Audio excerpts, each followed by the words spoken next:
Hello everyone, it is Joe here from OmniPoke, the channel that brings you guys everything Pokemon. If you're looking for PTCGO codes, including the new Sword and Shield stuff, the Poketown store has it all in stock, so make sure you go ahead and check them out. You can also use the code OmniPoke for an extra 5% discount on your orders. Today we are going to be looking at the best decks in standard post Sword and Shield. We're going to be discussing brand new archetypes coming out from this set, as well as revisiting the decks that we've known so far in our standard format as very strong contenders, and looking at how they change as well. That's where we're going to kick off, looking at the archetypes that were successful in the Ultra Prism to Cosmic Eclipse meta. Now, I was pretty liberal here. I've put 22 decks on show, whereas really the story around this format was the overarching success of ADP and Mewtwo and Mew Tag Team. Those two decks each got around 20% or over 20% of top 8s in regional specials and international events. So those two archetypes alone took up around 40% of successful decks, and then all these other ones were also vying for contention. I think really take note of the ones on the left side of the screen. Those are the ones, you know, it's in descending order of sort of points earned and the amount of top 8s and stuff they earn. So there is some categorization going on here. The stuff on the right is a bit more rogue, a bit more fringe, but the things on the left side of the screen are more successful archetypes in this format, and we'll be looking at how those are going to be adapting post Sword and Shield. First though, let's have a look at the brand new decks coming out. I've categorized them into definitely good decks and decks that could also be good. So Zacian V, I'm sure all of you are aware of that card at this point, but it's probably going to be the face of a couple of very strong new archetypes. ADP gets a new BFF, LucMetal becomes a tanking option, Pererkser can also help push Zacian's damage output. There's a new way to play Mewtwo in this meta, with Marnie and Trevnoir at the forefront to be a disruptive list. Morpeko is a new hit-and-run style attacker with very high damage output compared to most other hit-and-run cards we've seen previously. Sableye with Obstagoon can be a nice setup damage deck that also has a disruptive element to it to basic attacking decks. Stonjourner VMAX is the VMAX that I believe has the potential to be most successful out of all the others so far in the format. Thanks to its good typing and such easy means of trying to tank, seeing as though its own attack also helps you in that process. Baby Blacephalon has been reasonably strong in the Ultra Prism format, Ultra Prism to Cosmic Eclipse format, but Lucky Egg is a big card for that archetype. It was previously very weak to Reset Stamp, and having Lucky Egg at your side can really mitigate that big issue that that deck previously had. And also Frostmoth is a very, very strong new accelerator from this set. I believe there will be some Lapras-based builds, but the one that I'm more hyped for is all basic lists that just try and cycle through that deck as quickly as possible and churn out some ridiculous energy attack costs with some basic Pokemon. So that's also something that we'll be discussing today. If it could be good, I'm a little bit more skeptical of these archetypes being all that successful, but still have their opportunities and still have a lot going for them in the format, so I wouldn't be too shocked if any of them did reasonably well. Snorlax variants, there are plenty out there that could be possible, and I'm sure one of them may break through into becoming a relevant archetype. Lapras Frostmoth, as I said, is probably a little bit clunky in my books right now, but it still has great tanking and stuff behind it. Magcargo Torkoal is a nice stage 1 attacker with great abilities behind it to get extra acceleration on top of Welder. Rillaboom with RoaringZard well, Rillaboom, the new accelerator for Rowlet Executor, could be interesting. Copperajah has, big damage output on its side. GergarWobb trying to be a tanking archetype. Cinderace, a self-sustainable stage 2. And we also have Nidoqueen with a new stage 2 partner in Inteleon that could provide some nice consistency. I think the overall things to bear in mind when looking at the new stuff from Sword and Shield is that Zacian is out and out the best Pokemon in the set by far, and most of the brand new archetypes are going to be coming from him, I would say. And the other thing to note is that the mechanic of VMAXs come out in Sword and Shield, but I think so far Pokemon have been quite cautious with them so far. I think Stonjourner has a chance, mainly because of his typing, but I think the other two VMAX decks right now that I'm expecting to come out of the set seem a little bit clunky and don't have enough damage output behind them to have enough payoff to be using these cards. I think there's obvious fear with the amount of hit points that are being printed on these VMAXs, so it's not surprising that Pokemon have been cautious so far with them. But I don't believe they'll be hitting the tippy top tiers as we move into the Sword and Shield meta. I think it's going to be some future VMAX Pokemon that will be really shaking the game up. So although VMAX are brand new, I don't think they're going to be off the shelf amazing straight out the gate. Let's start looking at these new archetypes in a bit more detail now. I'm going to run down a few strengths and weaknesses that I can foresee for some of these archetypes. We'll start off with ADPZacian. It's pretty much an obvious combo here. ADP already has Metal Energy in its attack cost, and all we're going to try and do here is get an Altered Creation GX off to buff our Brave Blade's damage output to 260. Then all we need is things like Shrine of Punishment ticks, or Vital Band, or even Galarian Zigzagoon hitting the board to push Brave Blade to do 270 in order to knock stuff out, which sounds really, really good because you're also taking additional prize cards. 270, 280, these numbers are fantastic for tag teams, as we know. Intrepid Sword can also provide some early game consistency for us by helping us draw cards. So there's just a lot of good going on with this pairing. The strengths are that you have nice energy acceleration, not only from Ultimate Ray, but also from the Zacian himself and with Metal Saucer. That means that we can quite liberally use Altered Creation GX, even knowing that we might just let our ADP get knocked out. Previously, if you were going to Altered Creation, it was a big risk, because if you're not able to get Ultimate Ray off, you're pretty much sat there trying to manually attach your next attacker for a few turns and hoping that Reset Stamp can slow your opponent down long enough that you can still get back into attacking.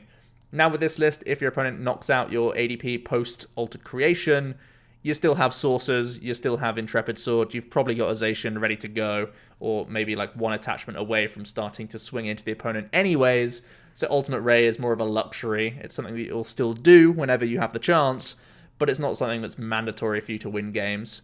And of course the other amazing thing about this archetype is the damage output is insane. Brave Blade pushing to 260 naturally, with just a few things here and there, making it very easy for you to take knockouts on tag teams in one hit, which is just crazy for 3 energy, to be honest. And you can easily deal with 2 prize Pokemon as well, so not a problem there at all. For weaknesses, you don't really lay a glove on your opponents on those opening turns. You don't really disrupt their setup. You don't knock out any low hit point basics or anything like that. They're pretty much able to do whatever they want to do to get set up, because you're just going to sit there attaching to ADP, Altered Creation, and then on turn 3 you're going to start swinging and instantly pressurize your opponent. Essentially, this deck tries to win in 4 turns, ideally. Your turn 1 is attached, your turn 2 is attached GX, your turn 3 is knockout a tag team, your turn 4 is knockout a Dedenne, and you've packed up and you're ready to go to the next game. That's how this deck works, but those first 1 or 2 turns, you're not really doing much to the opponent at all. You're letting them play without really doing a thing to them. The other weakness is that you are tag team and V based, so you are giving up multiple prizes whenever your stuff is getting knocked out, which can come with a few downsides, of course. There might be some single prize decks that can take advantage of that. Yes, you have Altered Creation to sort of push you back and make it more of a level playing field, but some sort of single prize decks may deny that Altered Creation from the outset, which is something to bear in mind. ZacianLucMetal is an alternate way of playing this sort of archetype. You can be a lot more tanky with this build thanks to the Full Metal Wall GX attack reducing 30 to all of your metal Pokemon. You can try and combine that with Metal Frying Pan to A, remove weakness, and B, give yourself an additional minus 30. So you are now reducing 60 damage coming into you with your Zacian, so you know, you're effectively 280 hit point 2 prizer, which is very ugly to get through, to be honest. You also have good energy disruption behind you. That Full Metal Wall GX, of course, removes energy from your opponent's active, and you're very likely to also be playing Crushing Hammers in your list to also slow down opponents and make it difficult for ADP to ever get its GX attack off as well. So something to bear in mind for mirror matches. I believe the LucMetal build will be slightly favored against the ADP match, as long as you can get your Crushing Hammers rolling for you. For weaknesses, you do lack a bit of one-hit KO potential. Now, your game plan is going to involve a lot more sort of two-shotting sort of attacks, maybe some Steel Fist into Brave Blade action going on there to set up tag team Pokemon. You're never going to be able to one-shot them. So you're just trying to extend the game a little bit longer with your tanking instead. And of course, there's that weakness of being tag team and V-based. And with this list, you don't have the help of Altered Creation, so they are simply going to be up trading on you if they can ever reach the heights of your hit points. The ZacianPererkser list also looks pretty interesting. The Perrkser is actually a pre-release promo, so I'm sure some of you may have already got your hands on him already. But this archetype seems decent as well. You're quite linear, which is a bit of a downside of this build, because you're just trying to build an army of Meowth that then become Perrkers to buff Brave Blade's damage output. But the benefits here compared to the other Zacian builds is tempo, essentially. You can be swinging for, 270 odd turn 2 against opponents simply because you got a couple Meowth down, you evolved them up, Brave Blade just comes in swinging and is doing a lot of work. So the damage output is very solid here, and other than, well, like opposite from ADP, you're threatening tag team knockouts from turn 2, and that's pretty scary, I would say. It does require you to have a pretty good setup, of course, but it's something that you can't really bat your eyelids at because it's just something that could happen here. Another weakness is that you are multiple stage 1 based, so you're not going to necessarily be that consistent because your stage 1s aren't helping you draw cards along the way. Yes, you have Intrepid Sword, and yes, you're probably playing Jirachi, but you're still requiring more out of your deck to actually reach relevant numbers a lot of the time. The Marnie build of Mew3, I believe, may become the most popular and powerful build of Mewtwo that we have in the Sword and Shield format, and it's all based around disruption here. You're going to try and abuse the new Marnie supporter as best you can to force your opponents to shuffle their hand into their deck, put it to the bottom, and then they get to draw 4 cards, whereas we get 5 on our own end. So it's a busted version of the Judge supporter. We're not going to stop there, though. We're also going to try and use the Night Watch attack from Trev Noir to lower your opponent's hand size further to a random 2-card hand, and then they get to draw for turn. So they're working off of 3 cards.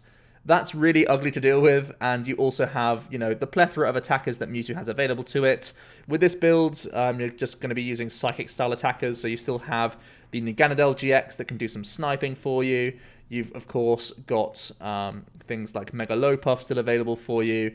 You've also got Dragonite GX that can hit 270. So Mewtwo Mew has plenty of options available to it. Its own Miraculous Duo GX attack is also something that you could certainly consider in the deck for some healing.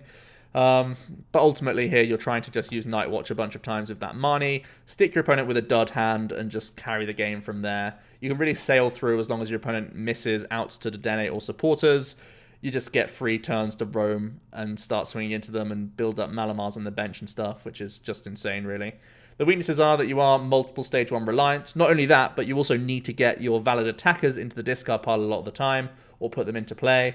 And that can have its whole heap of downsides. You're probably going to be Dedenne reliant, and also just have to pitch a bunch of cards early on. Usually does have a lot of ball search available to it, so it's not super inconsistent, but it is something that you do have to bear in mind. Also, we are obviously ability reliant here. Not only is perfection important for us to use almost every attack that we have available to us, but also we are Dedenne reliant, so Power Plant could be a bit of a headache here. Morpeko is a new V Pokemon that we get from the set, which is a very powerful hit-and-run style Pokemon. Electric Wheel does 150 and moves to the bench, so we're going to try and throw Lily's Poké Dolls at the opponent for them to deal with and take no prize cards, whilst we're still doing really decent damage against the opponent with 2-shotting a lot of things. We are quite expensive as an attack cost, and we are very vulnerable to gusting or energy removal. That's the only thing that really puts me off Morpeko. Other than the fact that you can't one-hit KO big threats that come onto the board. But the idea here is that you're just buying free turns with the doll. Every time your opponent doesn't have Gust, they've just got to pass it back into you, essentially, which is crazy good. And you're also going to be trying to use Marnie or heavy counts of Reset Stamp here to make it hard for your opponent to find their custom catcher combos in order to access your 2-prize Pokemon. So there's a bit of price nile going on with this list for sure. Sableye Obstagoon also seems to be pretty powerful from this set. I think it might actually be a slightly underrated archetype for a lot of people. I think the flexibility of damage is really cool. That Mad Nail doing 10 plus 60 for each damage counter on your opponent's active actually is really dangerous. The Zigzagoon and Obstagoon work very nicely here, setting up that damage to take 1-hit KOs. Also, there's that Yveltal GX attack, the Doom Count GX, that can easily knock out things that just have 4 damage counters on them for 1 attachment. There's a lot of pressure you can put on people here which is really, really exciting. But I think the thing that's overlooked about this archetype is Obstruct from Obstagoon, or blocking as it might be translated to. I think it's going to be translated to Obstruct. But it does 90, and during your opponent's next turn, prevent all damage done to this Pokemon by attacks from basic Pokemon. It's just a 2 energy attack. It's actually got the option to even use Counter Gain if you really want to. Off of a Rosa, for example, you could go ahead and grab Obstagoon Dark Energy Counter Gain. And you could just start obstructing or blocking the opponent. And if they are an all-basic attacking deck, they're going to have to find a way around Obstagoon. It's going to have to be like a combination of custom catchers, maybe 4 at once. Maybe you do like a Fione plus Gust play. Maybe you just try and get around it by racing around the other attackers on their board. But I think that's going to be awkward. I think bench management of playing SableGoons is something of a skill, and it's a awkward deck to start learning. But I really do think you can reap the rewards if Obstagoon can just stick against a bunch of basic attacking decks, because these sorts of decks seem to be the best coming out of the set, to be honest, or in the meta. And 160 hit points isn't really enough for your opponent to just put in a 1-1 line of a random stage 1 attacker. They'll still just get through you with their Obstagoons a lot of the time, especially because 90 damage is decent against stage 1s, especially when you have the abilities of Zigzagoons and Obstagoons to push that pressure even further. So I really think Obstagoon is the biggest selling point of Sableye Goons. You have to see it as almost a stalling archetype in many matchups. The weaknesses are you don't really have much energy acceleration, so sometimes these Obstagoons can get stuck. If you're up against Crushing Hammer-based decks, you can miss a turn of obstructing, they can start powering through the Obstagoons. Also, if you just need some damage output from the Sableye V, you might be reliant on something like Bead, the supporter, or even something like a Rayquaza GX Energy Switch combo, which comes with a whole heap of downsides as well. Obviously, you're putting easy 2 prizes on your side of the board for your opponent to mop up later. And it's combo reliant, of course, as well. So I think there are a few issues here, but I don't think it's something that the Sableye deck can't deal with by any means. And there is the other weakness of being stage 2 reliant. You're probably going to have a fairly thick Rosa engine going on here, and if that's not live, or if well, you can just have some slower turns basically with this deck a lot of the time. I prefer having a Jirachi based engine here to still get your guys going relatively easily, and also just to sort of free up some prizes to open up Rosa for you quite quickly, because obviously Jirachi is pretty squishy. But you are still, at the end of the day, relying on rare candies, relying on having energy attachments every single turn, and it eats up a lot of space in the deck as well. But ultimately, I think SableGoons is kind of low-key slept on. I'm a big believer of it, and I think that Obstagoon is a real threat in the format. Stonjourner VMAX seems very good to me as well. You get a lot of early pressure out of using Zygardes if you want to. That's the build that I'm preferring right now. And also there's the tanking, of course. You have Stone Gift available. You have Indeedee V available to you. Obviously, you have Malolana. You could afford to have a Tag Call package in your deck because you can also use Marshchamp as a Pokemon if you want to. So I think there's a lot going for the Stonjourner VMAX alongside that ridiculous hit points that he has. Weaknesses are you do require combos to actually reach good numbers. Max Rock doing 220 is good for Zacian, but if you're dealing with tag teams, you probably need to have more damage modifiers on your side. You might need to have things like Martial Arts Dojo to help push as well. Maybe even things like Vital Band in this deck also. And of course, you are VMAX/tag team based, so you are giving up 3 prizes whenever the big man does go down, so that is a bit of a concern for you. Lucky Blowns, I'm dubbing, is basically a build that doesn't play greens, but also doesn't play Pidgeotto. It's in that middle ground of just having a Jirachi-based engine, and also using Lucky Egg as your late-game consistency option. I've actually done a list on the channel recently to have a look at if you want to. I have for a majority of the decks I'm talking about today, and if I haven't got a list yet up on the channel for these decks, they're obviously ones on my radar that I will be profiling. The strengths are, of course, Fireball Circus has ridiculous damage output, you can just get through anything, and you are single prize based. The weaknesses are, you do require a lot to reach those combos. You need 3 energies in hand, and sometimes, 3 energies on the board, and sometimes like 6 or so in hand, which can get pretty difficult and resource extensive. And you are welder reliant, and that comes with its own heap of issues at the same time. You need to commit around 20 or so slots to just energies or finding energies to then just have a supporter that only draws you 3 cards. There's a few things here that might make this deck a little bit inconsistent. TurboMoth is a build that I'm expecting to also be pretty powerful, possibly the strongest way of playing Frostmoth, in my opinion. I first kind of overlooked this Keldeo V and thought I wanted to play Lapras every time instead, just because of the tanking options. But ultimately, you're minusing 40 base damage to just be a lot more of a consistent deck and open up a lot more spaces for you. And I think in general, that's probably a good payoff, especially because Lapras already just kind of loses to Morpeko and Pika Rom just because of its typing. Now Keldeo, although it is still weak to lightning, only gives up 2 prizes anyway, so you can try and just be a glass cannon, really, with this deck. I can foresee this build having a Jirachi package, a high Dedenne line, and then lots of energy retrievals to recover a bunch of energies that you can throw into the discard pile early with Dedenne or Professor's Research, and then you're just going to try and Ice Dance them all into play as quickly as possible. You have things like Magikarp and Werelord's GX attack available. You also have things like Palkia's GX attack available for some more awkward matchups. So that's something I wouldn't shy away from. I think this does have potential because the Stage 1's ability is ridiculous energy acceleration at the end of the day. And that's the biggest strength for the archetype. You're going to try and just cycle your deck as quickly as possible, make get as much value out of Ice Dance as possible, just see as many cards as possible, attach a bunch of blue energy cards, and get Ice Dancing basically is going to be the plan. For weaknesses, to reach big knockouts, Secret Sword does need like 8 energies a lot of the time, which is a lot of work. So you're doing all this sort of stuff, you take a big knockout, and then sometimes it's the bounce back that becomes difficult.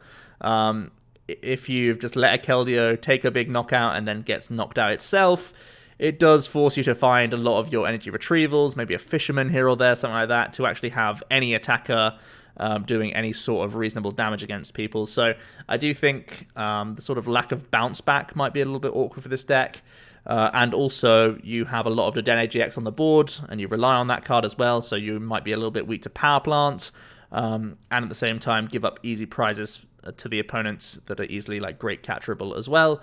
I don't think Great Catcher like evaporates from the format. I think it'll end up still being like a 1 or 2 of index, and certain archetypes will just rely on Great Catcher and still have things like Fione for like some pseudo gust in there as well, and just feeding your opponent easy Dedennes could also be an issue. Let's look at some archetypes that could be good. MAXLax, I've done a whole video on this guy talking about the many ways that you could play him.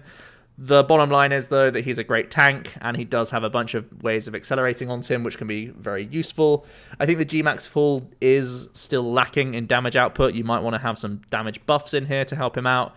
And, of course, you are giving up those 3 prize cards. Yes, you can potentially be a 390 hit point wall, but it's still a lot of prizes to give up at the end of the day, and things like Baby Blacephalon can reach 190 in one turn, which is a big concern at the end of the day.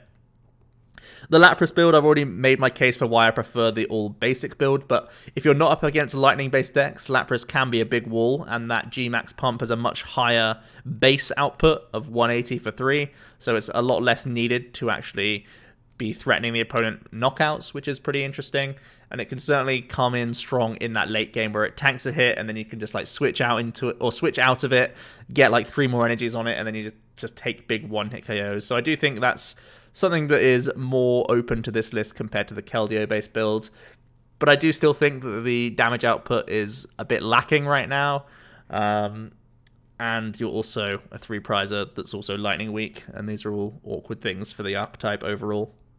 Magcargo Torkoal, I was really close to saying is definitely going to be good, but I'm still a little bit skeptical of it because you are quite reliant on getting multiple Slugmas down turn 1. And in a format where you can't play supporters turn 1, and one of your key supporters in the deck is just a high weld account, which only draws 3 cards. It may not be that reliable, but there's a lot that I do like here. It's the archetype that Shintaro played, you know, our previous world champion and world's finalist. If he plays the deck, there's going to be something good behind it, right?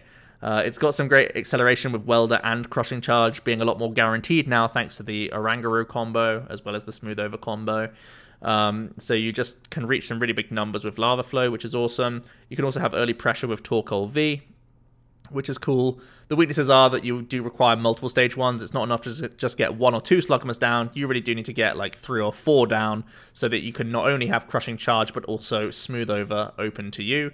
And you are reliant on Welder, which can slow down you know, it's a 4-of in your deck that only draws you 3 cards, so it doesn't help you dig deep into the deck, which can sometimes be a concern as well. Rillaboom is a new accelerator, potentially, for Rowlet and Alolan Exeggutor. The tanking option is still here. You can still try and build up some other Stage 2s, like Lurantis and Vileplume GX, if you want to really make this guy more tanky overall. But essentially, you just get into Calming Hurricane that much quicker, and Tropical Hour GX may be used for its full effect these days to shuffle in energy from all of your opponent's Pokemon. So similar to using that Palkia GX in Frostmoth decks, the Rillaboom does really open up that RoaringZard option to be even more disruptive than ever before, which is something that we haven't really seen out of the list very often. The weaknesses are, you do have low damage output a lot of the time, and your typing is still a problem. Yes, there are things like Chirim, and you can play Weak Guard Energy and such, but you're still weak to fire at the end of the day, and that's going to be a bit of a concern in my book. Copperajah is a really interesting Stage 1. It's got 190 base hit points, and it's buff padding, a bull because of its 4 retreat cost.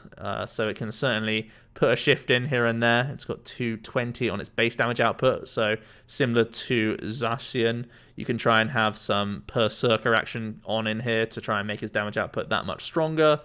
Weaknesses are, you are a 3 energy attacker, so you might need to have some Ultra Beasts and stuff in there as 1 energy attachment guys, just to fill out your curve, because you are going to be spending turns attached passing otherwise, and just letting your metal sources do the work.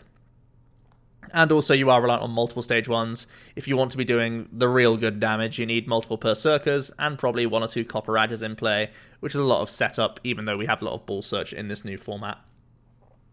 GergarWobb is meant to be the new tanking archetype on the block. I think this Life Shaker ability is waiting to be busted, and right now the only real target I can see is something like a Mewtwo and Mew. I originally was thinking of having a Muck in here, but you don't really have space for Energy Acceleration and Gengar, so the Muck ends up being too slow. Having the Mewtwo at least means you can Turbo Strike onto your Wobbs, and then you can start using the Wob Effect's attack to take the damage off of your guys and put them onto the opponent. So I think that's how I want to make the Gengar deck work, if at all. You are Stage 2 based, which is a problem, and you also need to commit even more cards to healing. So you've got a lot of clunk factor here, which I think is a concern when we've already mentioned a few archetypes from the new set wanting to play a Marnie sort of hand-locking approach, which could be pretty awkward. The benefits are you are at least still playing Mewtwo, so you have a lot of attacks available to you, and you can just try and undo a bunch of damage from the opponent with your Wob Effect and with things like Last Chance Potion, which you can force into activation thanks to that Life Shaker effect as well. So yeah, there's some stuff that's good here, but overall at the moment I'm thinking it's probably just too clunky to be all that successful. Cinderace is a Stage 2 that has that Flare Striker doing 190. I do like its type coverage. Obviously good against all of the new Zacian stuff coming out. So that could be one of the main reasons why it's a big threat. 190 is a good number for all basic GX and a good amount of basic V Pokemon as well. Giant Bomb can help out against tag team decks as well. So the 190 plus the 100 from the Bomb could come in clutch and force awkward plays out of the opponent. And also you have Ninetales available to you as well. Ninetales has amazing synergy because it even helps with the Libero ability as well from Cinderace. So just really good synergy overall there in this little deck. Weaknesses are, you are still Stage 2 reliant, we can't get away from that, and your damage output against things that aren't weak to fire is still kind of meh and may need some help. Like I've said, Giant Bomb can help at times, Shrine can help. But you're still lacking that little bit of push potential in the late game, especially against like ADP-based stuff. They're probably just going to take prizes against you too easily, so that's a big concern for Cinderace in my book. Nidoqueen Inteleon is the final one that I'll talk about. I just chose Nidoqueen, but there's plenty of other potential Stage 2 things that can go alongside Inteleon. I've even seen a Zacian Inteleon list that also plays Meganium and Incineroar. So I chose Nidoqueen as the scapegoat here, but there's potentially other builds that can be relying on Inteleon to set them up, just like other Stage 2 things out there, maybe even like the new Chandelier or the old Chandelier and stuff like that. May rely on Inteleon, maybe even Lost March can try Inteleon. So I chose Nidoqueen, but basically they all have the same strengths and weaknesses here.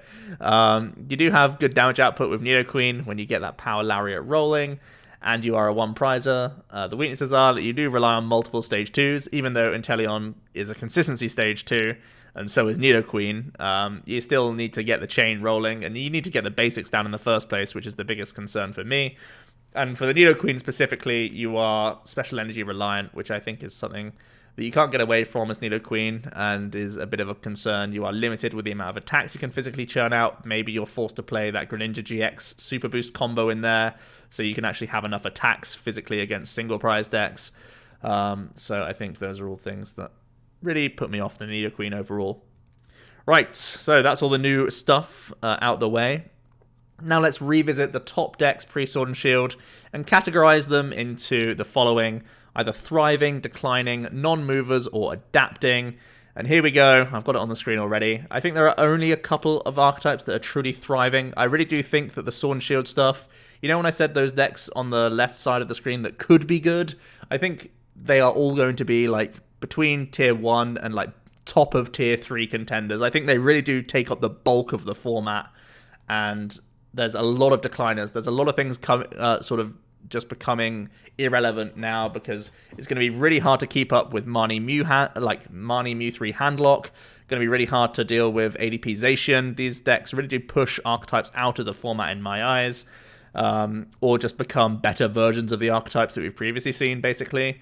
And there's going to be a few things adapting as well, be it the new rule changes for supporters, be it for all these other like hand blocking reasons and such. So the thrivers, I believe, are going to be Pika Rom and Greens. Declining, a bunch of ADP lists, some Greens-based decks in there as well. For adapting, the control archetypes, Pidgeotto and Florges, as well as Mali and Persian. Actually, all the control decks, I guess you could say Persian is somewhat of a control deck as well. And for non-movers, we've got those down there as well. So let's break these down in a bit more detail. I'm going to be talking about the new additions that they gain, the favorable matchups, the new threats, and going forward, my overall thoughts on the archetype. So we'll start with Pika Rom, one of the thrivers. It gains Quick Ball, it gains Marnie. You could actually try out a full-on Marnie build. We've seen Supreme Court do well previously, the heavy Judge build of Pika Rom. Now we get a broken version of Judge. You brick less, your opponent bricks the exact same amount as they would, which is pretty good going. So that could certainly be a really large presence in Pika Rom. Professor's Research, obviously good dump and draw. Tapu Koko V, an excellent card that can get through Fairy Charms and gets through Keldeo GX quite easily now as well, as just being a good standalone card as a free retreater that has decent damage output. Oranguru can protect your custom catchers and your Electro Powers when you're Dedenne GX based, which is solid. Giant Charm and Vital Band also seem like good tools that the archetype can benefit from. For favorable matchups, I think it really wants to see the new like Lapras deck. If those are actually going to succeed, you'd love to run into those. The only thing that you have to be slightly careful of is not falling prey to a Palkia GX, making sure that you hold back something like the Thunder Mountain or hold back the Tapu Koko for when they do use their Palkia GX attack so that you don't just completely fizzle. That's the only thing you need to be a little bit careful of, but I think overall you should be good against the new water-based stuff. For new threats, I think Stonjourner is certainly a problem. It's super tanky, and it just one-bops your guys, which is a big problem. And I also think SableGoons could be a little bit awkward.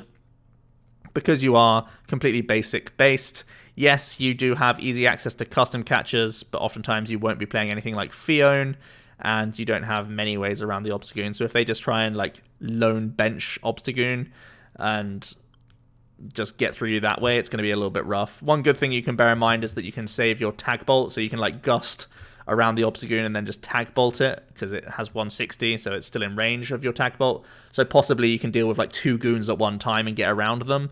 But even then, they have the pressure of the GX attack from Yveltal and the attack from Sableye, and oftentimes you put 2 tag teams down, which is quite easy for that aggressive game plan from them. So they can fight you on 2 fronts, essentially, which is going to be difficult for you to navigate. I think going forward, just the consistency boost that Pika Rom gets from the new supporters and Quick Ball really brings it back into a really relevant archetype. I also think Custom Catcher being so strong and Stamp still being a decent card, obviously having good access to that via Volkner really makes Pika Rom super valid in the new format. GreensBabyBlowns is the other thing that I think is getting a big boost. You get Lucky Egg and Energy Retrieval. I think those are the 2 biggest ones there, but Quick Ball and Ordinary Rod are also pretty fantastic. Cramorant V is certainly an option here. its actual first attack is super good for the deck. Just going ahead and searching your deck for any 2 cards. So if you just start with him, he's fine. Obviously, he can be a late game sniper for you as well. So I think that could certainly be good in the GreensBabyBlowns list. Especially because GreenBlowns is sort of looking to fill out its Pokemon curve just to not get benched so much if you happen to be forced to go first. Like if your opponent chooses to go first, if your opponent chooses to go second, then you're really going to struggle. Like you could just sit there with just 1 Blown attached pass basically, which is rough. So you want to have a high Pokemon count. So maybe even a high count of Cramorant V maybe in order for Greensblowns. You never even know. For new favorable matchups, you want to face the metal stuff. Yes, Frying Pan is a card I'm fully aware of. But even then, I think you uptrade on these quite easily, and there's no reason why a Greens list can't just play 1 Lysander Labs and completely wreck them on a single turn. For new threats, I think Marnie Mew3 will be a huge concern. You never really like going down to a very low hand size when you are Greens-based. Marnie in general is going to be a bit of a problem. And I also think SableGoons, again, has that awkwardness with the Obstagoon sort of stuff. I think it's hard for you to get around for sure. Especially because they can take multiple prize knockouts as well on you, which is another like low-key threat for greens-based builds because your bench size never really gets that large. Even with Quick Ball now being a new searchable option, it's a bit of a problem for you. I am skeptical of greens-based builds in general with the new Turn 1 rules. I think it's too easy for your opponent to manipulate that in a best-of-3 situation. If you're playing against greens decks in the new formats and you're playing a best-of-3, make them go first as much as possible. It is horrible for greens decks to go first. They waste their turn. They attach pass into you almost every time. There's really not much they can do. So whenever you're up against greens builds, let them go first every single time. Force them to go first by choosing to go second. It's really, really big. So I think that really does hurt the deck. There's that big risk of donks that could certainly be a thing. The one thing I will say, though, is that GreensBlowns has taken down some big tournaments. It's done well, and that was all when it was super weak to reset stamp. Now you gain Lucky Egg, you patch up that previous massive glaring weakness of the archetype, and in theory, that leaves no weaknesses left other than the new rule changes being the new problem for it.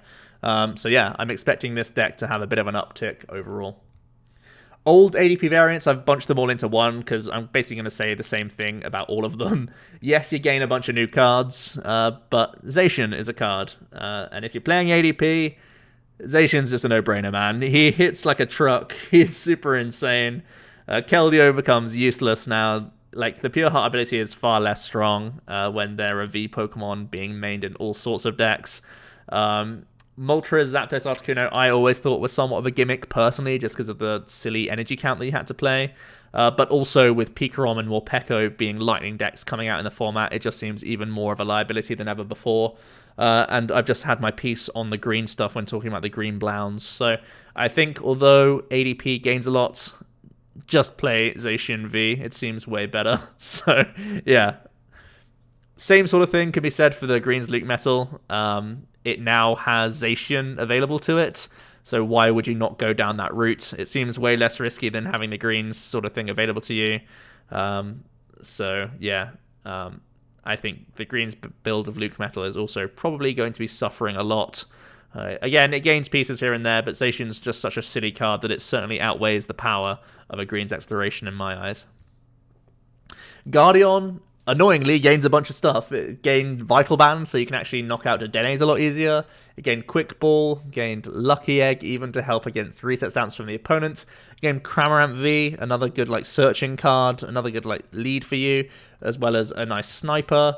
But unfortunately, it comes out in a format where Zacian is a card. I think V Pokemon in general are a big concern, because oftentimes your win condition involved using Fairy Charms to block people out, in combination with things like reset stamps. So I think basically every new deck is a problem. The Frostmoth stuff can just go way over the top in terms of damage output, and your damage output is poor against them. Your damage output is actually really poor against all of the VMAX stuff. Stonjourner and MAXLax should all have good times against you, as well as the Lapras. SableGoons is another problem for you. They can easily get through you. Even with their resistance, it's not a big concern for them at all. Indeedee being an attacking presence that Mewtwo can use now, and Koko V being an attacking presence that Pika Rom can use, can get through those charms. So yeah, all of those things are a big problem. And let's face it, Metal is going to be at the forefront. And yes, you can cross your fingers with weak guard energies and Guzz Mahala and stuff like that, but it's really not worth it. There's not many benefits of Guardian anymore. Roaring Charizard is what I've called the Baby Zard, basically. It does gain a lot of cool pieces. There's good ball search, not only for basics in this format, but also with evolutions. There's Great Ball, there's Evolution Incense, there's even Ordinary Rod, whereas previously this deck would have had to have played Brock's Grit. So having like 2 Ordinary Rod in your list can sometimes be a lot safer. You also gain Lucky Egg, which is another great thing for single prize decks, and some other V Pokemon could be added to the list as potential like burst attackers if you really wanted to, which sounds really cool. I think there's actually a lot going for this sort of archetype. SableGoons, ZacianLucMetal, ZacianPererkser, Stonjourner, and MAXLax all are probably going to have issues here. Because the damage output that you can just reach on your Charizard sounds really difficult to deal with when you just have Roaring Resolves chilling in the back and you either feed your opponent Poké Dolls or you're just feeding them Jirachis and stuff, and then you just come in way over the top with your continuous Blaze Ball damage. It sounds very, very ugly for people to deal with. So I think it actually has a decent number of favorables. I think the things that are concerning is Turbo Frostmoth, because they can get Magikarp Wailord out, sometimes even on turn 2. I'm not even joking. It can turn 2 Magi-Whale, these sorts of decks, which can be a huge problem. Lucky Blounds is probably just going to be faster than you. Marnie Mew3 with their hand-locking stuff can be a big concern. And Pika Rom always sort of keeps these decks honest. It has early Zapdos pressure. It has big Tag Bolt pressure, stuff like that can be a huge concern, and easily, of course, they can access custom catches to just deal with early Charmanders and Charmeleons if you're not able to like Rosa into your Charizards. So I think those are all matchups that you've got to be a little bit concerned about. Moving forward, I think this archetype does gain a few tools here and there, that's for sure, but setup decks in general are still afraid of Marnie, like basically petrified of Marnie, especially the Mewtwo-based build. But if people are playing like Pokemon catcher meta instead of custom catcher meta, that could be really good for single prizes like Charizard that just want to sit on the bench and milk Roaring Resolve value. I really think that could be a low-key, like, real benefit from an archetype like this. It's never really played in high counts, of course. This was kind of a rogue archetype at the LAIC, and it was picked up here and there for fun in like cups and stuff, and hasn't done much since. But, you know, we saw it do well in that format just because people couldn't deal with Charizards on the bench and they could reach silly numbers. And we could be coming to a format where that is the case all over again. QuagNag gains a huge amount of pieces as well, but I'm just going to go ahead and say, if we're going to try and play a water-based deck, I think Frostmoth is probably going to be way stronger because you just need one stage 1 in play with a Frostmoth and then you can just start raining silly amounts of energy into play, whereas you need to still have a bunch of Quagsire, a bunch of Naganadel in play to actually get your strategy rolling at all. So I think that is certainly something that puts me off this sort of build. The main reason you might want to play this sort of archetype is A, if you want to be more non-GX based to help out against the Blacephalon matchup or like the Magcargo sort of matchup, and B is if you go down a rainbow style attackers route. We gain Aurora energy now, so you can play 4 rainbow, 4 Aurora, and even the Auroras can help synergize with discarding basic waters if you want to have those as a backup with charge up, and you can try and build a sort of Quagsire toolbox of attackers deck. I've tried it as a stream meme before previously, but now that you have more rainbow energies accessible, you actually have more like viability towards that sort of approach. So yes, this archetype is a stage 1 and it's been yearning for extra ball search support. And yes, you get a couple new attackers here and there, but ultimately I think this gets crowded out by Frostmoth as the best sort of water-based build you can be using. Blacephalon GX has sort of been hanging on in there in this Cosmic Eclipse format, and I do think it gets a little bit more pushed out by the turn 1 rule changes. You can't pressurize tag team decks as well as you used to. You used to be able to go first and like welder attach and get a couple Poipoles down, and suddenly you're really threatening a lot against people, and that's a huge amount of pressure. Now going first, you can get a couple Poipoles down attach, but you're not really threatening too much after that fact. So I think it's a lot worse to do it this way around, and you become a lot more B-string reliant, which I think is a bit of a awkward thing to have because there are decks out there that can naturally get around B-string. Pika Rom coming back into the format Mewtwo always having ways around B-String. These are all things I'm a little bit concerned about for sure. I think the only real reason keeping Blacephalon afloat would be that you're a fire type, and you can also play Labs. We've seen Labs in previous builds of Blowns be successful, and that could happen again. But ultimately, I'm a little bit sketchy of it. I think Marnie is going to be a big presence. I think Frostmoth decks aren't going to be completely irrelevant. I think Baby Blowns will be awkward for you to deal with, and I also think that Handlock is going to be a huge issue. The only real things you're trying to target is like the full-on metal decks, the LucMetal and the ZacianPererkser. Those things are really awkward. For new stuff you gain, like maybe Lucky Egg to help out against like Stamp, maybe a Rangaroo so that you can be more aggressive with the Denes and Professor's Researchers without getting rid of your B-Strings. Those are really the only things I can think going into this list, but I don't think it's a huge benefit for the deck overall.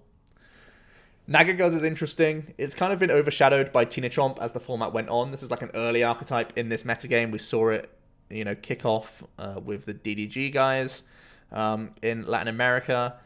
And Teenachomp basically just became the stronger variant. But there is actually a big include from Sword and Shield that may make you want to think twice about trying to play this archetype again. And that's in DDV. Obviously, this build having abilities is not greens-based compared to Teenachomp. So you can just embrace that and have in DDV as a new potential bench-sitting card that can just keep healing your active Naga Guzz. Yes, you're trying to dodge and weave a little bit because Indeedee is a V Pokemon, but it still could be gusted up by custom catchers. So that's a bit of a weakness there, potentially. But you can become a bit of a tanking option if you really wanted to, just because you have Violent Appetite on your side, and Violent Appetite plus in DDV heals can be a nice chunk that you're undoing from the opponent, so that's something to bear in mind, I think. You can also improve your Mewtwo matchup with having Indeedee in your list, if you just play things like Tag Switch to get Indeedee rolling all in one turn, because you naturally play Psychic Energies. One of the main reasons why Naga Guzz kind of fell off was that Mewtwo was so strong against the archetype, because they naturally played Malolana heals. They naturally had one-hit KO potential against this deck, and the deck couldn't really handle stuff that one-hit KO'd it. And now you have Indeedee to finish out the game strong, which sounds really cool. So I think Indeedee is a nice option for Naga Guzz, but I still believe this will probably be in the shadow of Teenachomp, just because the more aggressive archetype is probably still the best one overall. For new threats, SableGoons sounds like a problem. Morpeko Dolls sounds like a problem because you don't have great space to gust in this list. ADPZacian, probably an issue because they can reach 280 if they want to. And Lucky Blowns also sounds like a bit of a problem because they can get around the hand-locking sort of stuff just by having Lucky Eggs available. GreensZard, another Greens deck. Man, I've hated on Greens decks for a long time. I hated them even before this format, really. The only one I really respected recently was like Guardian, just for its meta placement with the amount of Dragon decks in format. But I do think the Turn 1 rule changes really do hurt Greens. It also hurts this deck for not being able to Welder. You're not really looking at turn 2 Double Blaze 300. You're looking at turn 2 Flare Strike after being attacked for like 180 already at least. So you're a lot slower and a lot more vulnerable than you used to be with the new turn 1 rule changes. Again, I'll reiterate the fact that if you ever face a Greens deck, make them go first every time. They are going to be super sad. GreensZard already wanted to go second, basically, so they could use Volcanion and Greens in the same turn, and now it's just really rough for them. They have to go second to be able to do anything against you, really. So I think that's really awkward for the deck. One low-key thing, if you do want to keep playing this archetype, it seems like Lysander Labs seems like a no-brainer. There's Frying Pan in the format, there's Lucky Egg in the format, and part of your win condition is either reset stamping these decks that want to play Lucky Egg, or you want to get through the metal decks a little bit easier with Flare Strikes and Outrages and such. So shutting down those pans will be important. So I think Zard has a bit more viability than these other green space decks, just because his type coverage may keep him in the game. But I really do think there's a lot of threats on the horizon. You don't want to face any of the water archetypes that might be coming out. Baby Blowns seems really awkward, and SableGoons as well can obstruct you forever, which sounds, again, very rough. And even if they're not doing the obstruct stuff, it's not that hard for them to just Sableye you and then straight into Yveltal for game. It's really not that much. It can be done off of like one Rosa, basically. Malamar, as we know it, I think needs to change up a little bit. I don't think it necessarily gets like a huge amount worse or anything. It does gain great ball search. Having 4 treasure, 4 quick ball is a dream for the archetype. You have a lot of discard synergy with Psychic Energies and your Giratinas and stuff. Even more discard synergy with Professor's Research, which is great. You gain Ordinary Rod for some Pokemon recovery. It can help you go down that Acrobike route that we love so much. Evo Incense, I don't believe you'll need, but it's something that you could have in addition if you really wanted to. Cramorant is a new potential sniper, although I don't think Malamar has that much problems accessing the opponent's bench. And Marnie, I think, is a big one. For Worlds, I was testing a couple judges in my Malamar build, and I think Marnie just becomes way, way better because it helps you draw more cards, and you already play Trevnoir, and I think that Trevnoir approach just gets far stronger in this format. Trevnoir plus Marnie really is vicious. I've seen how good it can be in the Mewtwo build.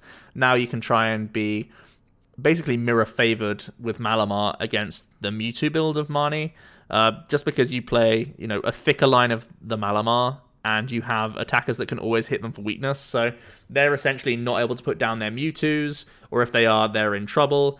And then they're using their Trevnoirs versus your Trevnoirs, and you have like more deck space to kit out your deck with mirror counters. So you could be like a mirror favored version of Marnie Mew3 by just using the Trevnoirs themselves and having other attackers available to you. So I think that's something that's really worth exploring as Malamar.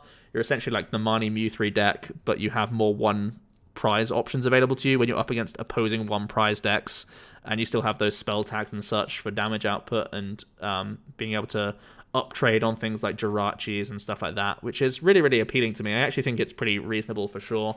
For new favorable matchups, I think you really want to face the Lucky Blowns because you can be, you know, one prize trading quite happily. You can get around Lucky Egg with clever damage placements if you want to. You can also just uptrade on their Jirachis with your spell tags. And I think Marnie Mew3, like I said, is just a big scalp to try and take. You may only be, like, slightly favored, because the matchup will still be a bit of a back and forth of Trevnoiring each other and such. But I think inherently, a lot of their deck is wasted because they're not able to put down their Mewtwo until it's, like, their final attack of the game. So that could be really good for you. And you just have more space than them, basically, which is really cool. Like, 'cause they commit so many spaces to their tag call engine and their just different attackers that they have, whereas you don't really need to do that so much. For new threats, I do think ZacianLucMetal can reducing 80 coming into you is a big problem, and they can just one-shot your guys, and they naturally play Malolanas and such, so that's going to be a bit of a concern. ADPZacian will also be a problem for you as well, just because they're just so tanky. Even like the 2 prizes are even tanky. They have like 250 hit points with Frying Pan and such, which is a huge problem for you. SableGoons can be a problem. They can knock out your Jirachis. They can knock out your Malamars with their spread damage. And of course, Obstagoon is still a problem for Malamar. You're only hitting 60 into them with your stage 1s, and you don't have any other way to get around them, which is a problem. Morpeko is also awkward. Normally, you're just playing some spreading attackers to sort of access their bench. But Morpeko is easily able to deal with that. And I also think Turbo Frostmoth could be a big concern because they also have that Magikarp Warlord value. Of course, Malamar's going to be playing Mew already naturally in their list, but TurboMoth can quite easily be playing customs on their own ends, and my list currently does. So, like, I'm expecting TurboMoth to just Magikarp Wail you at some point, and that's just a big concern for Malamar in general. So moving forward, I think this is basically a more straight version of the Mewtwo Marnie build, basically. That's how I'm foreseeing Malamar going forward. You just strip away the tech attackers that the Mewtwo list has, and instead you play a couple more like non-GX attackers and some spell tags instead, and a thicker Malamar line. That's basically the trade-off that you go for with this base build, and maybe it makes you stronger against the Mirror and against Baby Blowns, and those are 2 big scalps to take in this format, so there are Malamar fanboys out there. There always has been. I've tried to say the archetype will just go away in previous videos like this, and I've just come to terms with the fact that Malamar's never going to go away until it actually rotates. So, like, yeah, Malamar's just always adapting, basically. Pidgeotto Control, I think, has one of the biggest adaptations on its hands. The Turn 1 rule changes really do hurt this archetype. Again, if you're up against a Florges or a Pidgeotto, choose to go second against them. because they can just get donked very easily because they don't have access to their Elms or their Stevens or anything like that, and life gets pretty rough for them. I think the new alternative for Pidgeotto Control is they go ball search based. You go heavy, quick ball, great ball, com, get it all in there. Pack your deck with as many ball search cards as you can. Evo Incense may even feature in the list, and just try and ball search your way to getting your stage 1 setup Pokemon out. Pidgeotto now has new competition in the Cincino, so I'm basically foreseeing Pidgeotto Control going Shedinja based almost, where you just had a shed load of ball search cards to get your stage 1s online, to get you cycling through your deck as quickly as possible, to get into that zone where Oranguru is going to be a potent card. There are some other stage 1 attacking options, Noctowl, Seaking, Nickit, Grappalocked. These are all some interesting, disruptive stage 1s and basics that you could go for. Stunfisk is another potential wall you can have for also adding energy removal to the opponent's headaches, basically on top of your Crushing Hammers. For new favorables, I think it should not be difficult for you to hand-lock things like Lucky Blounds. It should be pretty easy to lock SableGoons as well as Morpeko Dolls. They really hate Crushing Hammers, those two, the SableGoons and the Morpeko Dolls. They really hate just like 2 Crushing Hammers in a game, so let alone a full-on Crushing Hammer based deck basically will destroy them. For new threats though, there's a lot here. The Frostmoth decks probably play a very high switching count. I'm expecting both of them to have Jirachi engines and Malolana, so they have a lot of means of switching. They have a lot of energy recovery as well in Fisherman and energy retrievals, and they can just rain a bunch of energies into play, which is really awkward. And they all have, they both have Warlord available, which is another awkward thing for you. So yeah, I think the Moth decks will be a concern. Zacian decks will also be a big concern because they naturally can Intrepid Sword their way out of Handlock, as well as giving them extra acceleration, and they have Metal Saucer for recovery against hammers, so all of those seem awkward. Marnie Mew3 handlocks you, puts you to a very low hand, so all of the work you do with airmail gets undone turn by turn. Stonjourner, I think, is awkward, at least the way I've built it, because they can just spam Zygardes against you. They can literally just put 4 Zygardes into play and just have them rotating between one another, just hitting and recovering the energy that you will inevitably try and get rid of, and that's just a big problem. Just don't put down any Stonjourners against them. And I also think the new Oranguru is just a general threat for this archetype because it gets around Chip Chip, Ice Axe, of course. You Chip their useless card to the top, they top deck that, and then they can just Oranguru that for a random card, and who knows what that could be. So you can no longer perfect lock any deck that has Oranguru in it.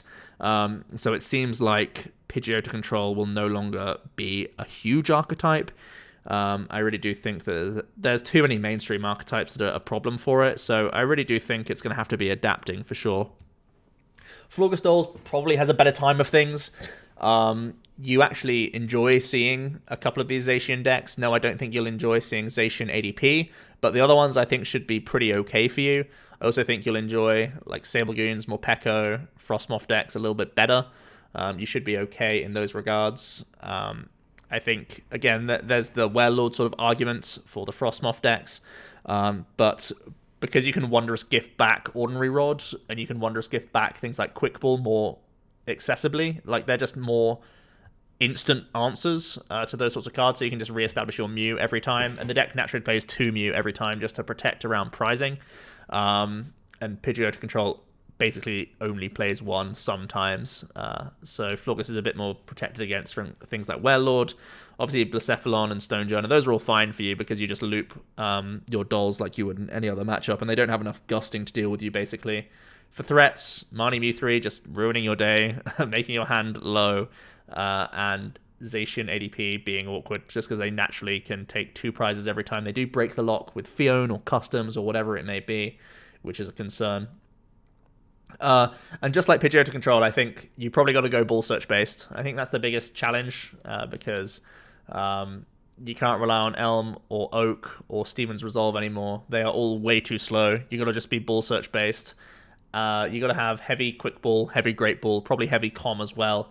And that's what leads me to the moving forward part where I'm expecting Sawsbuck to actually become a staple in Florges going forward, just so that you can have instant access to your doll against Marnie Mew3 and against any Trevnoir-based deck, or any Marnie deck in general, because you can Wondrous Gift and instantly access that card with your Sawsbuck draw. So I believe Sawsbuck could be coming back into the list as a 2-2 line at least. because you naturally want to have just more Pokemon so you don't get donked in those early stages.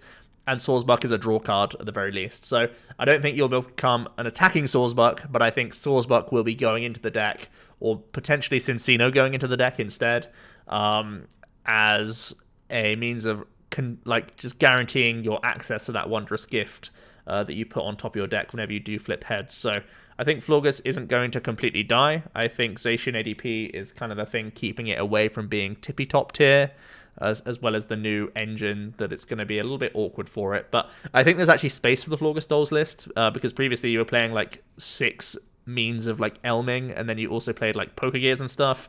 Those can all just be stripped away like immediately for Quick Balls, Great Balls, and basically you replace Stevens with Roses. It's a bit less proactive, which is a problem. It's more reactive as a deck in general, but I think it certainly could still be surviving. Persian Box is an interesting one for me as well. It too is reliant on the Elm engine and previously played a very thick line of Pidgeotto. So again, it's got to make that big change towards heavy Ball Search, but I think it can be done. I also think when you're moving towards Ball Search, you'll play Cinccino instead, which is something to note, which is cool and less vulnerable to spread from like a Mewtwo deck, for example, which is important. And from what I can tell so far in this format, Jirachi engines seem everywhere. They seem really important for a lot of decks. I can see the Mewtwo decks playing it. I can see Zacian decks playing it. I can see BabyBlowns playing it, Pika Rom playing it. And that really does play into the hands of Persian Box, because it's very easy for you to set up damage to a point where you can Stinger, and then your 3 prizes involves finishing off a Jirachi on the bench, as well as whatever's in their active, or gusting up something and also dealing with a Jirachi.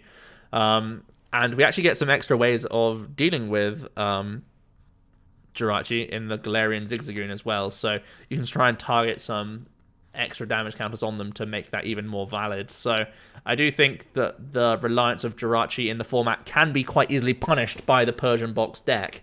So that's something that is really happy about overall. For new threats, I think ADPZacian's a big problem. You can't tank a Zacian attack, so you Stinger and then you instantly lose the game.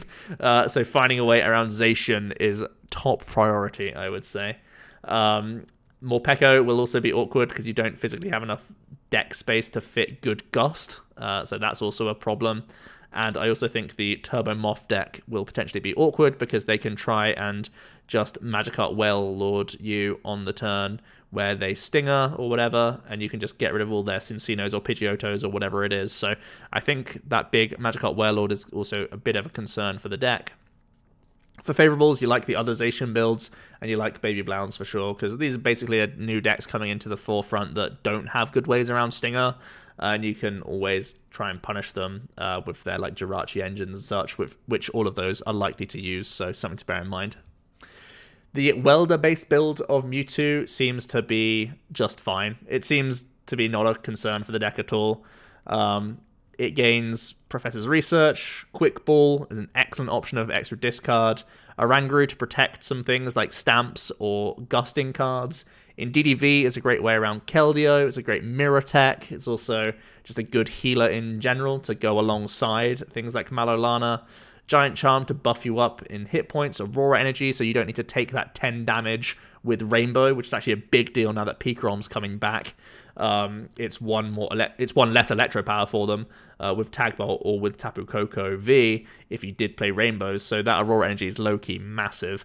And Victini V is a nice Fire-type tech that you can put into your deck to help out against these Zacian-based builds. So I do think the Welder Mewtwo is going to be just fine. You can get away with just attach passing with this sort of build, or attaching and getting your Ball Search rolling and such, because turn 2 you can still Welder and hit 300. So it's not a huge concern at all that you can't Welder on 1. Yes, you lack that bit of draw. Yes, you don't have the same high roll potential that you used to have of being able to welder the active, then do 300 to the bench whilst also weldering the bench and having your next Mewtwo already ready to rumble. It's a bit less bursty than it used to be, but it can still do that early presence of pressure, which is still really cool. I do think it'll be a little bit concerned about the Marnie Mew3 build. You've got to try and weave in your weak guards, or you go back to a Jirachi GX and then you're on a level playing field. Even then, they can just use the Trev Noir if they don't want to use the actual Mewtwo's, which is a bit of a concern. Zacian ADP seems like a bit of a problem because they have just such good bounce back ability against you, and their damage output is just really solid. And you don't have that easy like turn 1 welder play that you used to be able to do. You're a little bit slower. You're less likely to just burst out the ADP, basically, especially because they have Giant Charm available to them, which is sometimes a big concern.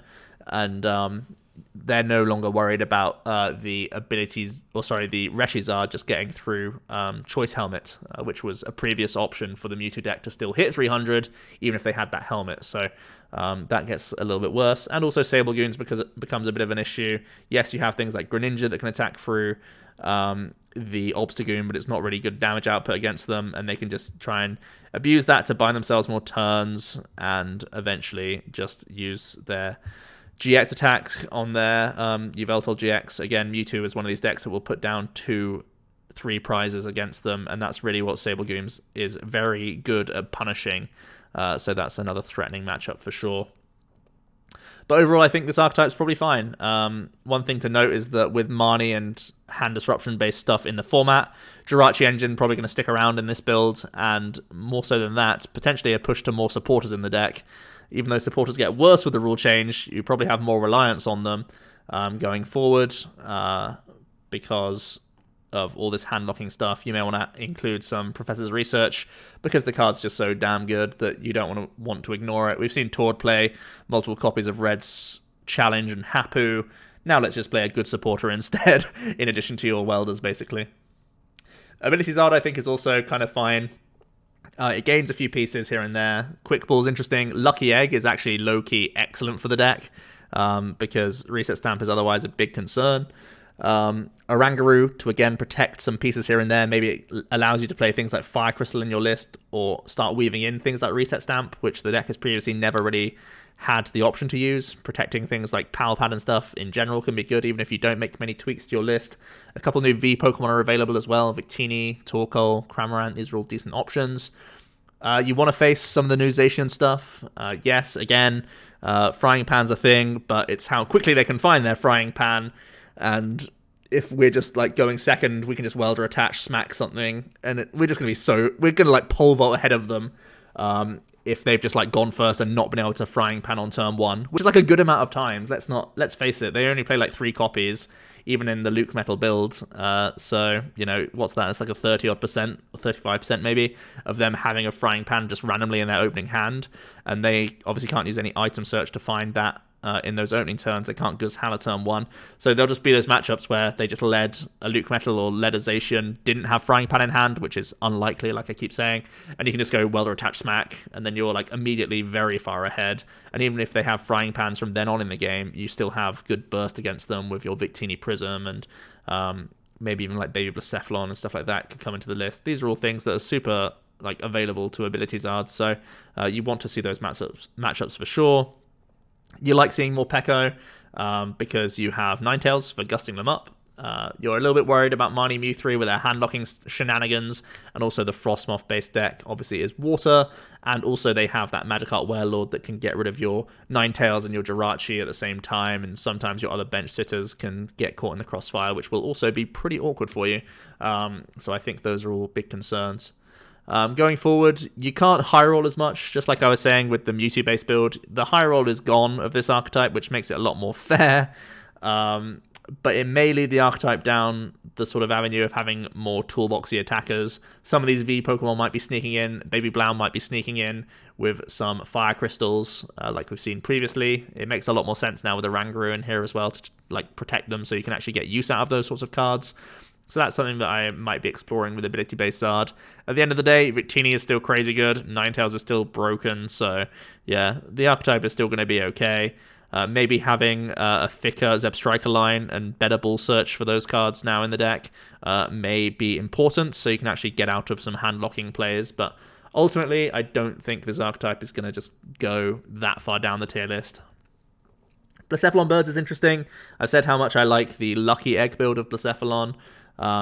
But birds are still an option. You could try and do the same thing I was talking about with Control, where you go down a heavy ball search route. You have lots of quick balls, great balls, comms, those sorts of cards. You could also try it out with Cincino instead, although naturally Blacephalon doesn't actually have that many instant discardables, so I still think Pidgeotto might be the better option there.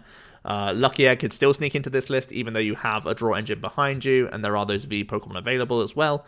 Your typing is still good against the Zacian stuff, even if they are rocking frying pans, you're still up trading on them as one prizes.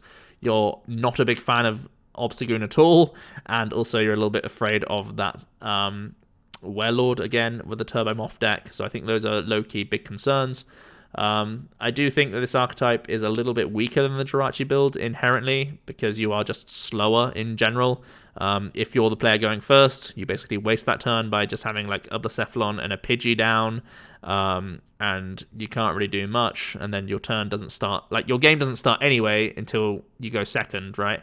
And can actually start accessing supporters. You spend your second turn just elming out Pidgeys, then you spend your third turn elming out Pidgeottos, and then on your fourth turn, you're finally just starting to get rolling. And even as one prizes, you could be super behind. So I think emphasis on Dolls, a higher Jirachi count are both in order here, which eats into a lot of your deck space. And I think that's an issue here, because there are new cards that Blacephalon wants to access, like Lucky Egg and Energy Retrieval, and you just don't have room in this list. You really, really don't have much wiggle room in this build at all. So that's why I think that the just Jirachi Lucky Egg is probably going to be stronger overall, just because of the lack of validity around Elm these days when you are forced to go first.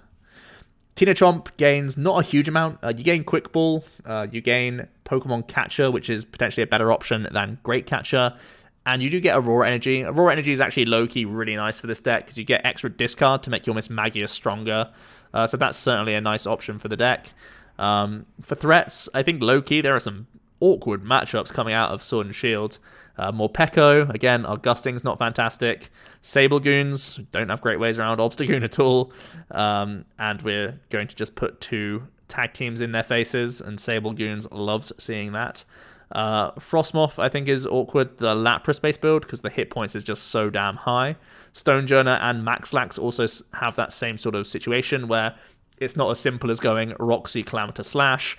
You Roxy Calamitous Slash and they just sort of shake it off. They're fine with it, which is a bit of a problem. And also I think Lucky Blown still has its awkwardness. Previously you were just trying to reset stamp them to hell, and now they have the Lucky Egg to try and make a pushback, which is a bit of a problem.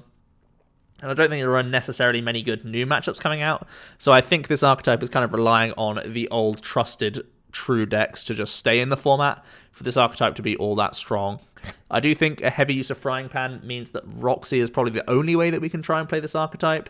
And I do think Miss Magius is low-key still excellent in this format. It's a great means of protecting around Marnie, and it's even stronger in this format when people can't support a turn 1. So if you're the player going second, they can't support her, and then immediately you're going, popping your Miss Magiuses and then stamping them low.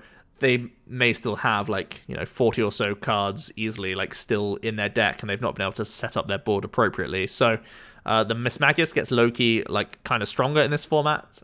So that's something that you should also bear in mind. That's a good thing about the archetype for sure.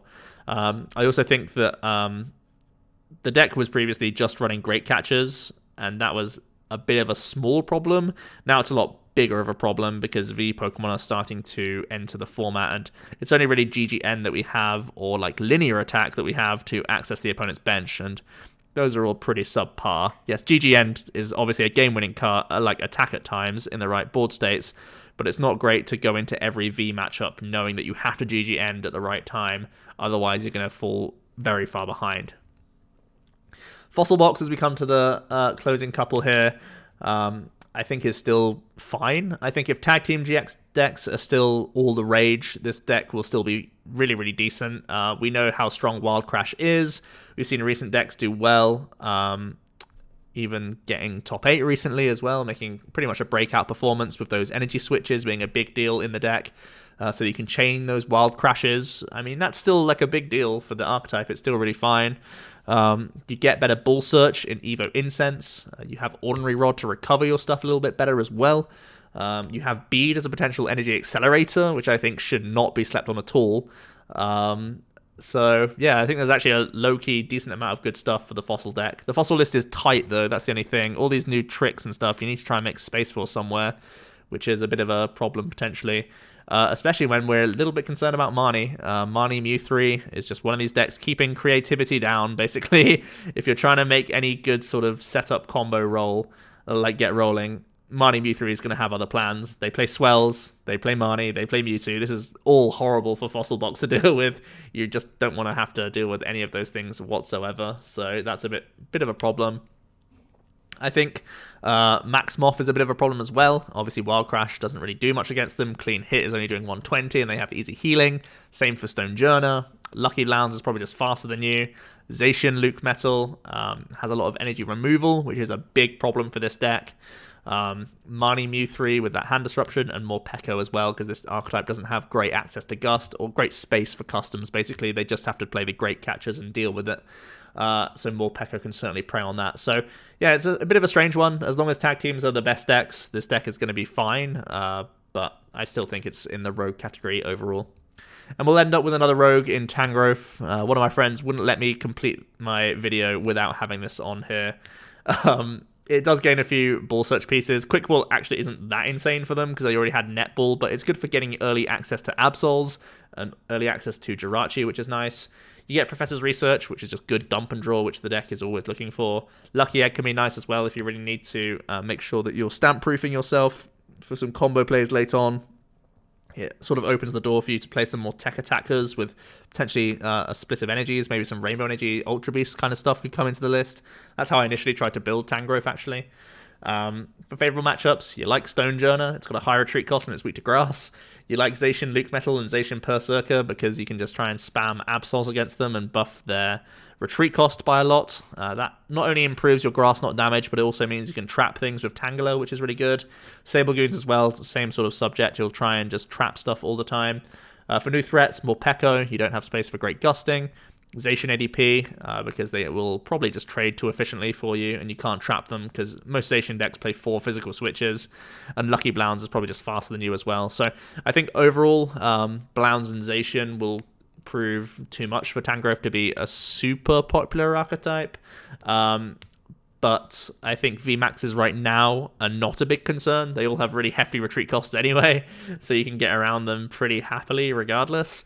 And Tangler as a trapping card should not be slept on. You can actually steal a lot of wins of Tangrowth with that sort of effect. So a lot of matchups that you think are just unwinnable on paper, you can actually just sort of Tangler trap things over and over again until your opponent is out of switching options. So that's something to bear in mind.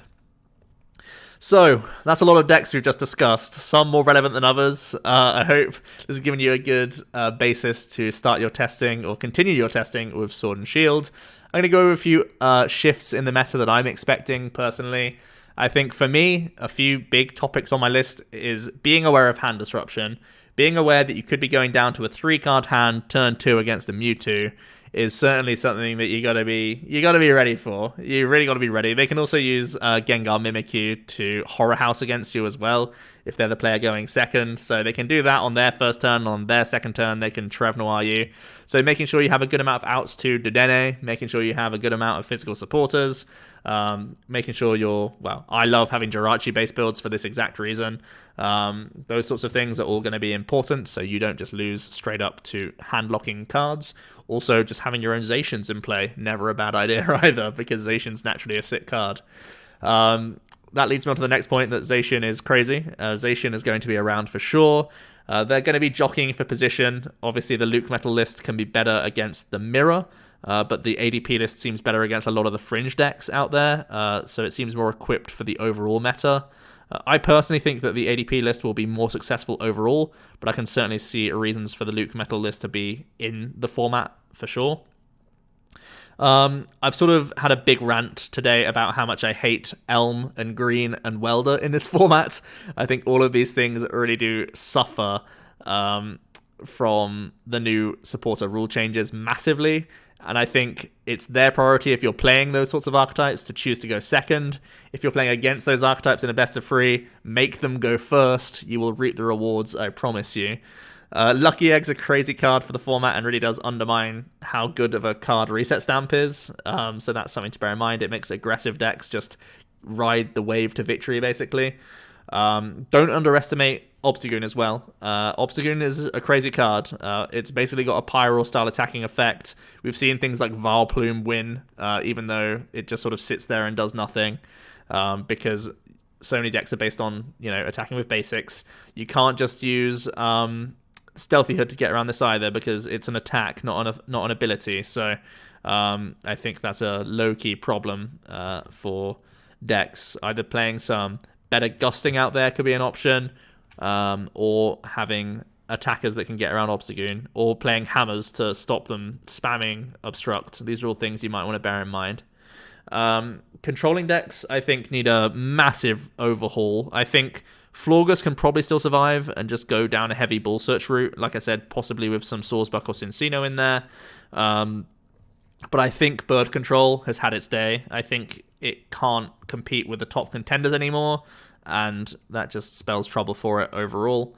And also, I think just a general shift towards Custom Catcher and Pokemon Catcher. Great Catcher likely to still be like a one-of in archetypes, because it's still great for dealing with Dedenne, and there are still a good number of tag team decks out there for sure. But I think we just have to grit our teeth and play Coin Flip or play Custom Catcher in the decks that can support customs in order to Gust V Pokemon. I think that's something that we're just going to have to deal with as we come into this Sword and Shield meta. Let me know what you think about this video, guys. Was there anything that I missed? Was there any good or bad matchup? Was there any new deck that I missed? I'll get it all in the discussion down below. Let me know what you think about my overall shifts. What do you think is going to be the best from Sword and Shield? What do you think is going to be a flop? I will hear it all down below. Thanks so much for watching, guys, and I will see you in another video tomorrow. Cheers.